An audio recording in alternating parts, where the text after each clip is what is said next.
TAU and UNTU-affiliated workers have rejected Transnet's latest offer of between 4 and 5%. But unions say they're still open to discuss wage offer increases with Transnet. They say the offer is too low considering tough economic times. They want an offer of between 12 and 13%. Reporter Nobesuthu Hejana is following the story for us and joins us live for an update. Nobesuthu, why are unions rejecting Transnet's offer? Well, Anli, they're saying anything less than 10% is an insult, citing the current economic state of the country, fuel hikes, as well as the food prices. So they're saying that what Transnet is putting on the table is not enough compared to what they want. And at the moment, they are willing to go back to the table and negotiate anything at 10% at this moment. But when they were protesting outside the Transnet offices in Pardon Island, we spoke to some of the workers who were saying that, they've had to cut their budget severely because of the tough times, and they've been trying to reach out to Transnet to sort of get to an agreement or raise some of their concerns with regards to the salaries that they are currently earning. But those negotiations or attempts to speak to management have fallen into deaf ear. Hence, they've decided that since last week, they will embark on this particular protest. And they're saying that, they have decided that they will continue throughout up until they are met or their demands are met, and they're not backing down from those. But we spoke to the two unions who are currently representing the people or the workers, UNTU and TAU, outside the Pardon Island or the Marine Drive station for Transnet, and this is what they had to say about their stances of rejecting the offer and what is it that they want. Until the company doesn't come with an increase above CPI, we will be on strike. We are a mandate-driven union. We can't decide as the leadership of UNTU what we're going to accept or what we're not going to accept. If there is a better offer on the table that is well within CPI, we need to come to our members and get a mandate from our members. We will remain on strike, fighting for what we want in regards to wages until the company come back with a better offer. We feel it's an insult to us as employees. Looking at the economic condition within the country, where fuel hikes, food prices and so forth that are so high. So the members are saying that they cannot afford to have 3%. That is why we have rejected. The onus is up to the company to call us. I think we have made it clear that we are willing to sit on the negotiation table, as we have said previously, that a strike is not ideal for either party. So we are more than willing to go and have a discussion with management. Nobesuthu, over the past couple of days, we've engaged with unions various times and heard loud and clear from them what they want, but Transnet has been relatively quiet on the issue. Have they said whether their operations have been affected?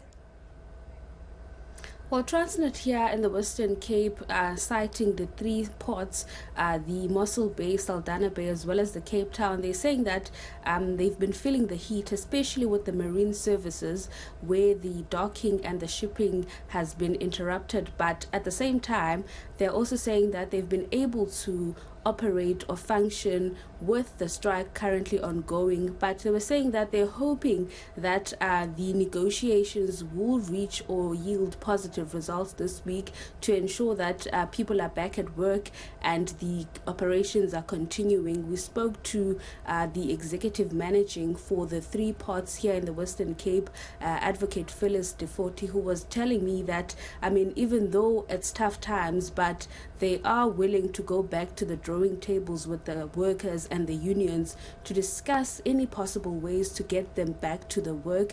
Obviously, the city of Cape Town also saying that the current strike has also have been an impact in the local economy, and they're estimating between 6 to 8 billion that has been impacted each day when these services are not being rendered in these ports, as they are waiting for about 10 vessels to dock some of the ports here in Cape Town. But Transnet says, they're hoping hoping that by the end of the week there'll be some sort of an agreement to ensure that the people are working.